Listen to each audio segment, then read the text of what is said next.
Morning Trainiacs, just about to start a 30-minute ride with people from all around the world. We do this every Thursday morning. Come join. It's chatty, little intense, but good workout. Now when new triathletes take up training, they often start by training with a heart rate monitor instead of things like power or pace because they're not really sure of those things. Heart rate is usually where people start, but heart rate training is one of the things that most people get really wrong. Specifically with the bike, for example, people use heart rate a lot for the bike. Maybe not the smartest. After we finish up this ride, I'm going to go through the biggest mistakes that I see people using when it comes to using heart rate as the main metric for your training plan and how it should actually be done. Once you get it right, it'll allow you to become faster without training as hard all the time. You're gonna enjoy training a heck of a lot more and get a lot faster a lot sooner. Okay, so I have talked about the importance of being able to run at a low heart rate for a really long time. And I've primarily talked about it in terms of, well, you have to make sure that you run under your zone 2 cap, your LT1, your lactate threshold 1, your Maffetone cap. It's all kind of the same thing. Essentially, physiologically, what it is it is the first lactate threshold. It's the point at which your body can't buffer out the lactic acid from your body as quickly as you're producing it. So you build it up and you build it up, and what ends up happening is as you're building it up, you end up creating a bunch of stress responses in the body that long term don't really allow you to go out for those really key workouts and hit them very well, hard enough so that you actually can stimulate a response in your body to adapt to that hard workout. So it just ends up being this gray area. I call it the low return on investment training zone. In addition to that, in most endurance sports, the name of the game is not how hard can we hit it, it's how much energy can we preserve so that we don't slow down. And when you train your body to run at a lower heart rate because you are able to run, ride, swim at that lower heart rate,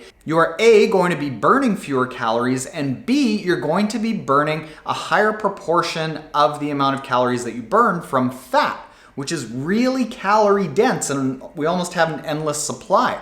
So if you can race and train at a lower intensity more easily, you are going to feel better when you're training. You're going to be able to hit the hard stuff harder so that you're going to get faster quicker.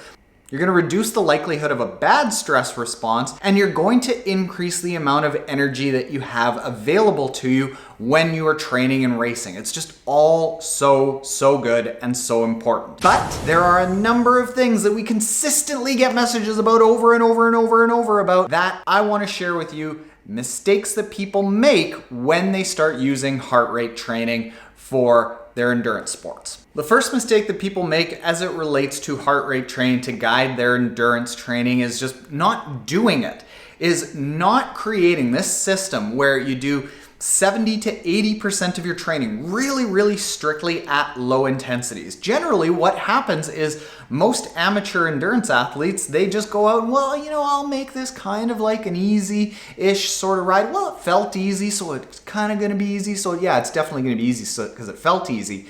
But when you start comparing our amateur triathlon training metrics to that of pros train the vast majority of their training at low intensities, like strictly low intensities. Training intensities that relative to us, we would be embarrassed if we went and did it. And you might be saying, well, I follow them online and no, they're going way faster. But relative to what they're capable of, it is way easier.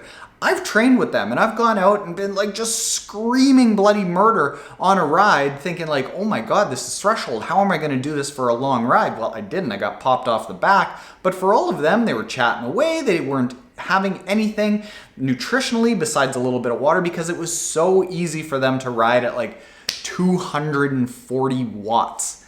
Yeah, that's like Bye, Taren. Depending on how you actually measure low intensity, there are actually some studies that say that pros and elite athletes have done as much as 97% of the time that they spend training at a low heart rate.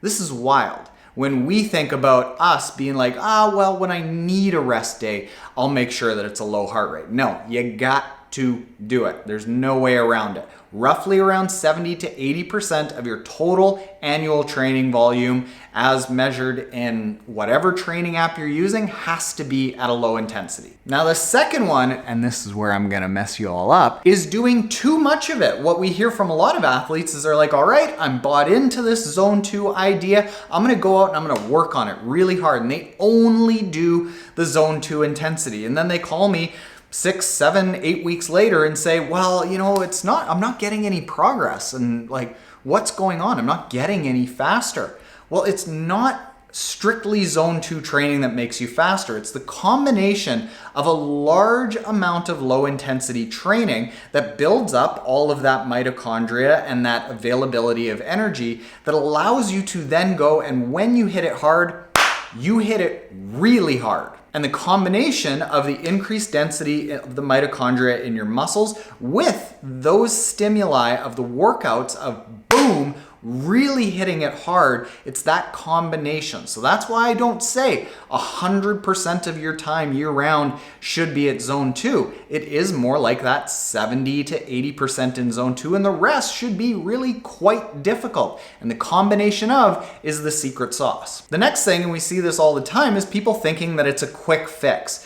I get messages from people that say, well, you know, I've done about 26 runs and roughly about a third of them have been low heart rate, or I've even had people that say, you know, I've been doing it for a week and I just can't seem to bring my heart rate down. Well, I'll give you this as an example. If I said, you know what, we're gonna train you to get up to like a maximum heart rate, like up into the 190s, and you're gonna have to learn how to tolerate that lactic acid and that pain and be powerful enough to get your heart rate up there and push your muscles enough and recruit enough muscles in your body to be able to do that, you'd be like, whoa, this is gonna be a long project. It's kind of the same for being able to teach your body how to function at that lower heart rate. It's very easy to get into the middle heart rate because your body is working kind of hard, sort of hard enough that you're exercising, but it's fairly hard to teach it how to hit, boom, really maximum efforts or be really efficient. But it's not about a quick fix that is going to change things for you.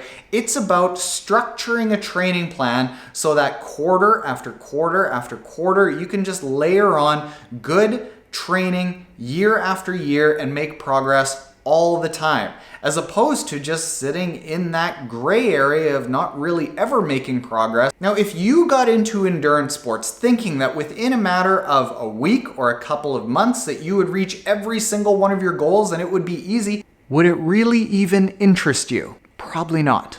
The fourth mistake that people make is using it for bike intervals or in the pool.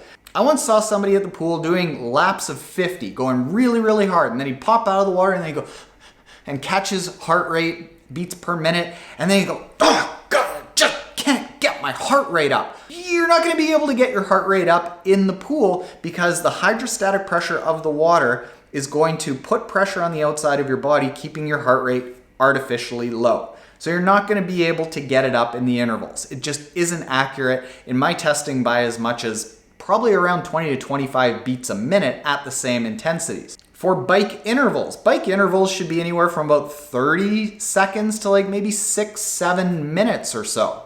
And I've done intervals that take 3 minutes, and even after the 3 minutes are up, during the rest period, my heart rate is still climbing. So it takes a really long time for your heart rate to go up. Now, using heart rate for short intervals, be it on the bike, be it in the pool, be it even for running, is really hard to do because of that heart rate lag. So for those short intervals, what I like to do is use either power on the bike or rate of perceived exertion, or if you're on the run, pace. And I exclusively like to reserve the low heart rate training for low intensity bikes and low intensity runs. The fifth mistake that people make is not pairing it with carbohydrate timing. I like to recommend the timed carbohydrate approach, where for intense exercising, you load up with carbs so that you can hit those intensities. But for low intensity exercising, you restrict the carbs beforehand and then save it for after. The reason for this is because you want to have as much energy as you possibly can in your training and your racing.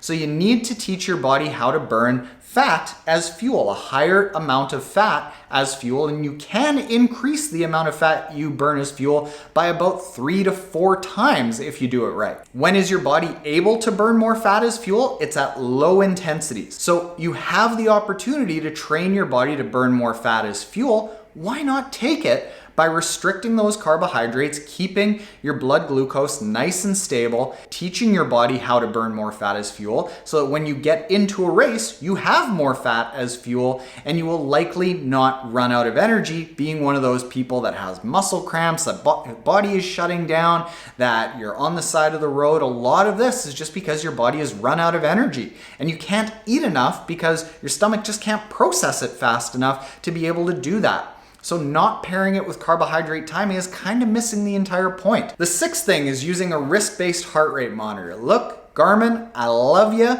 and you are perfectly fine for day-to-day use, for cycling, for walking, for really, really light jogging. But I found that as soon as you start upping the intensity at all, wrist-based heart rate monitors can be off by, I've seen as much as 40 to 45 beats a minute. Always get yourself a heart rate monitor strap. I use the Garmin HRM Pro. And instead of being off by 40 to 45 beats a minute, we're talking at most, when it is off, which is really rare, maybe it's 3 beats per minute. It's gonna be garbage in, garbage out if you're using that. And you're just gonna be frustrated because more often than not, the error is that the wrist-based heart rate monitors show too high. The seventh mistake that people make is thinking that they can cheat the system by doing all of their bike training at low intensities, so that will allow them to do all of their running, which is harder to keep your heart rate low at higher intensities. It doesn't really work that way. You have to teach your body how to be efficient at both, just the way it is. Because if you get into a race and you've kept your heart rate low during that bike, you know what? You still have to go and run after. And if your heart rate, boom, shoots through the roof, you're gonna be burning nothing but carbohydrates. You're gonna have not a big access to fat in your body as fuel, and you're just gonna tire out so much faster. You gotta do both. Why not be better at both? And the eighth and final thing, this is a bit of a bonus, is doing it later in the day. As we come into summer, it's getting hotter all around the world, and in some places of the world, it's hot all year round. And doing the low heart rate training later in the day is going to be really difficult because your body tends to jack up the heart rate to get more blood flow to the surface of your skin to cool you off quicker when it's hot out. So if you do have a low heart rate training session to do and you're struggling with keeping that heart rate low, go and do it earlier in the day to make it easier on yourself when it's cooler. Hopefully that helps you out, Trainiacs. Now, if you want to get a guided training plan for you that has the workouts that you should do at low heart rate, the workouts that you should do with intervals, and the workouts that you should restrict carbs, the workouts that you should do with carbs, you can get all of that at our automated training app that is app.mymotive.com. Within about 60 and 90 seconds, you get a customized training plan for you, for your goals, for your zones, for your needs, and it guides you through the whole thing. So you can check that out for free for 14 days. And if you aren't already subscribed, hit the subscribe button below. Later, Trainiacs.